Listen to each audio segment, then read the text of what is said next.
안녕하세요, 남작입니다. 일단 지난 영상에 보면 내가 시간을 되돌릴 수만 있다면 필리핀에는 살러는 오지 않는다 라고 이야기를 해서 필리핀 거주에 대한 제 느낌이 부정적으로 들리셨을지도 몰라요. 근데 며칠 시간 지나 생각을 해보니까 어떤 분들은 그럼 필리핀 사는 게 안 좋은가 보다 라고 인지하셨을지도 모르겠습니다. 근데 사실 저는 필리핀에 사는 거에 대해 큰 불만은 없어요. 그냥 제가 원하던 삶의 풍요도가 기대치에 못 미치기 때문일 뿐입니다. 나름대로 여기 살면서 좋은 부분들도 많이 있는 것도 사실이기도 합니다. 그럼 오늘의 이야기를 시작해 보겠습니다. 저는 필리핀에서 거주하면서 느끼는 물가에 대한 이야기를 해보려고 합니다. 보편적으로 어느 지역 또는 국가에 방문을 하거나 정착하게 되면 주로 의식주에 관련된 것들을 많이 우선적으로 비교하게 되지 않습니까? 여기서 일단 주택에 관한 내용을 서술해 볼게요. 여긴 여러 가지 변수가 있을 수 있습니다.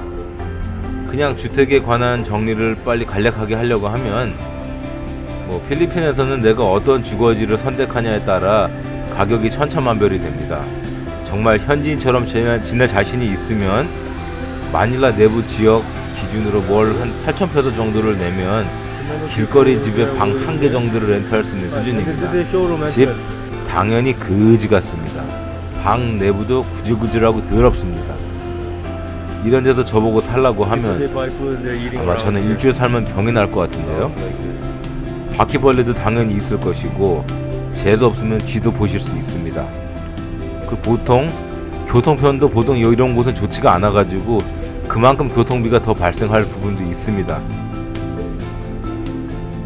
그리고 이런 데를 제외하면 그래도 외국인 입장으로서 좀 살만하겠다 싶으면 한 10평에서 13평 정도, 즉 한 33에서 40스퀘어미터 기준으로 한 2만 페소 이상은 지불해야 그래도 지내는데 크게 불편함이 좀 없는 그런 콘도 정도를 구할 수 있습니다. 여기도 마닐라의 핵심 중심가 쪽은 아니고요. 마닐라 핵심 중심가인 마카티라든지 올티가스, 비지스 이런 쪽으로 가면 같은 크기 콘도 가격이 기본 3.5만 페소 이상 훌쩍 넘어가는 게 다반사입니다. 그럼 외국인의 입장으로서 한 달에 대략 50만 원을 지불해야 1, 2인이 사기에 무난한 콘도 정도 임대가 가능합니다.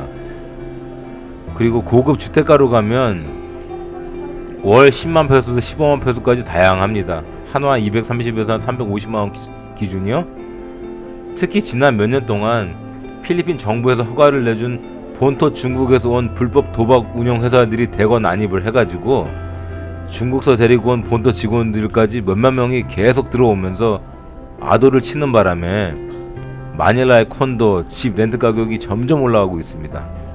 심지어는 팬데믹 때에도 집값이 떨어져야 하는데도 불구하고 마닐라의 대표 부촌 알라방 같은 경우에는 오히려 집 임대료가 20% 30%씩 급증하는 경우도 있어가지고 브로커에게 물어봤더니 요즘 짱깨들이 많이 문의가 온다면서 제 지인 보고 재계약 안 할 거면 바로 다른 중국 사람이 대기하고 있다고 얘기하더라고요. 즉 마닐라에서 집 임대 비용은 위치, 편의시설, 주변 환경, 교통에 따라 달라지는데 가격이 싸질수록 많은 것들을 포기해야 하고 그만큼 불편함을 더 감수해야 됩니다. 반대로 집값이 싸지는 대신 포기했던 다른 부분에서 더 많은 비용이 발생할 수 있음을 인지를 하셔야 해요. 하지만 반대로 마닐라 중심에서 많이 떨어진 위성도시를 선택할 경우 건평 20평 이하의 집 같은 경우 방 두세 개짜리 그런 집을 한 1만에서 1.5만 페소 임대도 가능도 합니다. 이제 전기 이야기를 해볼까요? 필리핀 날씨는 특성상 매우 덥습니다. 그리고 저는 에어컨 없이는 못 사는 사람이에요. 지난 17년간 에어컨 한 대 켜면서 가장 적게 전기세를 내본 게 5,000페소입니다. 물론 거주하는 콘도에 따라 운이 좋은 경우에는 24시간 에어컨을 틀어도 전기세가 한 달에 3,000페소가 안 넘는 사람들도 있는 경우가 있는 반면 웬간해서는 그런 콘도가 아니면 필리핀의 전기세는 세계적으로도 악명이 높을 정도로 알아주는 살인적인 비싼 전기세거든요. 저녁과 잠자는 시간에만 에어컨을 한 대 틀어도 기본 5,000페소, 하나 12만원 정도 되죠. 장난 아니죠. 한국 같았으면은 하루에 소형 에어컨을 20시간을 돌려도 한 달에 4만원이면 해결되곤 했었는데, 저는 현재 주택으로 이사 온 지 6년이 지났는데 에어컨 한 대를 잠자는 시간에만 돌렸을 때에는 한 달에 8,000페소씩 전기가 나왔으며, 팬데믹 기간 동안에는 집에서 근무를 하게 된 시절에는 24시간 에어컨 한 대를 풀가동하니까 매월 12,000페소, 약 28만원 정도가 전기세가 나오더라고요. 지금은 회사 출퇴근을 다시 하다 보니 1개월에 한 1만 페소 전기가 나오네요. 그리고 저희가 집에서 쓰고 있는 인터넷은 PLDT 파이버 광랜인데 200mbps 광랜이고 매월 3,000페소가 지출되고 있습니다. 즉 저의 경우에는 집은 다 페이드업해서 집세는 더 안 내지만, 제가 거주하는 지역의 평균적인 빌리지 하우스 임대료가 건평 30평 기준 가구 없이 월 2.5만 페소거든요. 즉 한화로 한 60만원 정도가 되고, 가구까지 있는 풀 퍼니처를 할 경우에는 3만 페소 이상이 됩니다. 여기에서 매월 관리비, 물세, 가스비, 인터넷 전기세 내고 나면 대략 집에 들어간 돈이 한 달에 97만원, 거의 100만원이 들어갑니다. 그렇다고 제 집이 마닐라 내부이냐? 그건 아니죠. 마닐라에서 차로 운전해서 1시간 가야 하는 30km 정도 거리에 위치하고 있습니다. 그리고 집이 있으면 당연히 교통편이 있어야 하겠죠. 자기 차량이 없는 분들의 경우 보통 택시나 그랩, 즉 필리핀의 우버죠, 그걸 타는데, 마닐라 택시들은 점점 택시 기사들이 팁 요구를 한다든지 승차 거부, 잔돈 안 주는 행포가 심해서 외국인들은 점점 그랩을 선호하고 있는데요. 그랩의 경우에도 뭐 한 4km에서 6km 정도 짧은 거리를 가는 것도 3,400페소를 받아요. 그래서 이것도 결국 누적이 되면 액수가 커집니다. 저의 경우에는 자차로 운전하고 다니는데 회사 통근으로 매일 70km 왕복하거든요. 그러다 보니 기름값, 고속도로 톨비를 합치면 자동차 관리에 들어가는 비용을 제외한 순수한 매월 자동차 기름값, 톨비용, 그리고 주차비로 한 23,000페소, 즉 하나로 한 54만원 정도가 들어갑니다. 지금 현재 필리핀 기름값이 한국과 거의 비슷하거나 한 것으로 알고 있거든요. 즉 제가 아닌 다른 분들의 기준으로 보면 자동차 교통비 지출을 줄이고 싶으신 분들은 도심 쪽으로 가까이 이사를 가야 하는데, 특정 수준의 이제 거주 스탠다드가 있으신 분들 같은 경우에는 집세가 그만큼 더 올라가게 됩니다. 그러면 자기 본인의 집이 없고 마닐라로 운전을 해야 하는 경우 한 달에 집세, 전기세 등 공과금, 자동차 유지비로만 150만원이 들어가네요. 저는 뭐 집값은 다 완납해서 집값이 안 들어간다 치더라도 한 달에 100만원이 들어가는 셈입니다. 이게 정말 싼 것일까요? 이제 다른 부분으로 이야기를 하겠습니다. 의복 역시 필리핀을 한국과 비교하기는 어렵습니다. 다만 한 가지, 필리핀에서 판매하는 공산품 품질은 한국산 제품 또는 한국에서 많은 분들이 구매하는 좋은 품질의 의복이 없습니다. 그래서 옷은 아예 한국서 사오거나 아니면 여기 몰에 가서 적어도 자라 같은 브랜드는 입어줘야 하거든요. 아니면 마닐라 중심부 산후안 쪽에 있는 그린힐스 짝퉁 몰 같은 데 가면 그나마 좀 품질이 나은 옷을 구할 수 있기도 합니다. 근데 딱 그 수준이고, 몰에서 파는 일반적인 의복들은 중국에서 찍어낸 쓰레기급 옷만 판매를 하기 때문에 품질이 안 좋습니다. 뭐 옷에 대해서는 이 정도로만 넘길게요. 그럼 이제 마지막으로 남겨둔 부분은 인간사에서 가장 중요한 요소가 뭘까요? 바로 먹는 거죠. 그래서 먹는 거에 대한 이야기를 해보겠습니다. 여기 표를 보실까요? 여기서 오래 거주하신 외국인들의 경우 빨랭케라고 부르는 재래시장을 가면 조금 더 저렴하게 식자재를 구입할 수 있겠지만, 뭐 위생상 꾸정물 튕기는 재래시장 안 가시는 분들의 경우에는 SM 하이퍼마켓 등을 그런 데를 이용을 하면 가격이 다음과 같습니다. 그리고 가격 비교는 한국의 이마트와 같이 가격 비교를 해봤습니다. 닭고기 1kg 필리핀에서는 한화 대략 3,300원, 신세계 이마트몰에서는 8,300원, 뭐 식빵 600g, 돼지고기 삼겹살 1kg 이런 것들을 비교를 해보면은 필리핀이 한국보다 한 60%는 쌉니다. 그리고 콜라 같은 경우에는 한국보다 한 40% 좀 더 넘게 싸네요. 여기까지는 거의 생필품이라 보시면 될 것 같고, 그리고 쌀, 한국 쌀이 참 맛있는데 필리핀에서는 싸구려 쌀 먹으면은 입이 맛이 없습니다.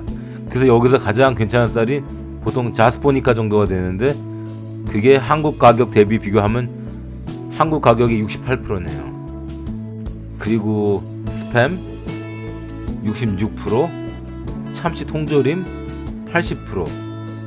그 여기 필리핀에서 그나마 좀 나은 양주 펀다도 1리터가 15,000원 정도, 한국에서 판매하는 싸구려 양주 한 17,000원, 한 88%. 우유 1리터 한국 가격의 90%. 맥주 한 캔 한국과 거의 동일합니다. 100%. 그리고 이제 야채 쪽으로 나가기 시작하면 팽이버섯 한 팩, 네, 한국보다 42%가 더 비싸고, 대파 200g도 한국보다 더 비싸고, 양파 300g 한국보다 36%가 더 비쌉니다. 배추 같은 경우에는 재배철이 있을 때는 한국보다 좀 싸기도 하고 그렇습니다. 그리고 외식 같은 거 할 경우에 간단하게 보면은 맥도날드 가가지고 빅맥 세트를 하나 사 먹으면 한국에 비교해서 가격이 한 71%가 되고, 요즘 한국 식당 같은 데서 국밥을 먹을 때의 경우에는 한국보다 오히려 한 18%가 더 비쌉니다. 이게 현재 현실이에요. 여기서 보시면 아시겠지만 기본적으로 육류는 필리핀이 한국보다 한 60%는 저렴합니다. 하지만 소고기의 경우에는 필리핀 소고기는 물소고기라서 맛대가리가 없고 질겨서 못 먹거든요. 그럼 외국인이 필리핀에서 소고기를 먹으려면 호주산 수입 소고기를 먹어야 하는데 이 가격은 절대 착하지 않습니다. 즉 소고기를 제외한 다른 육류는 필리핀이 한국보다 많이 저렴하기는 한데 뭐라고 표현해야 할까요? 필리핀 현지인의 관점으로는 점점 고급 기호품 같은 쪽으로 품목을 따지게 되면 이 가격이 한국과 비교해서는 진짜 싸게는 느껴지진 않을 겁니다. 특히 채소류의 경우 한국인들이 선호하는 채소들을 재배하는 곳은 주로 날씨가 차가운 고산지대인 바기오 같은 곳인데 거기서 재배해서 마닐라로 넘어오다 보니까 구하기가 쉽지도 않은 것들도 많고 한국보다 가격도 비싸기도 합니다. 와이프가 때로는 푸념을 해요. 필리핀의 SM 하이퍼마켓에 가도 한국 음식에 들어갈 재료 및 식자재가 없다고 푸념을 합니다. 어떻게 요리를 하냐고. 필리핀 현지인들의 경우에는 같은 통조림이라고 하더라도 저렴한 브랜드를 먹는 경우가 대부분입니다. 저도 그동안 무심코 넘겼었는데 이번 팬데믹 동안 빌리지가 락다운이 걸리면서 2년 동안 딱 2번의 구호물자를 주더라고요. 쌀 5kg 그리고 통조림 캔 몇 개 받아봤는데 제가 먹어봤던 통조림들과는 다른 생소한 브랜드였습니다. 그랬더니 와이프와 이거 우린 못 먹어, 이거 먹으면 밥맛 떨어져가지고 버리게 될 거야 하더라고요. 실제 맛을 보니 2번 다시 먹고 싶지 않더라고요. 저렴한 브랜드 이유를 그제서야 깨닫게 되었습니다. 제가 웬간해서는 입맛이 무엇을 먹어도 다 버티는데 맛대가리 없는 저급 쌀과 저급 통조림은 그걸 먹으면서 살아야 할 것 같으면 필리핀에 살아야 될 의미가 없다는 생각이 들어요. 제가 못 먹는다고 말을 하면은 웬간한 외국인들 80% 역시 같은 생각을 가지게 될 겁니다. 그리고 한국에서는 뭐 이마트라든지 이런 데 가면 정말 어마어마한 혜택이 있죠. 1+1 이런 게 참 많아가지고 여러모로 행복한 장보게 된 경우가 종종 발생했는데 필리핀에서는 그런 프로모는 거의 보기가 힘듭니다.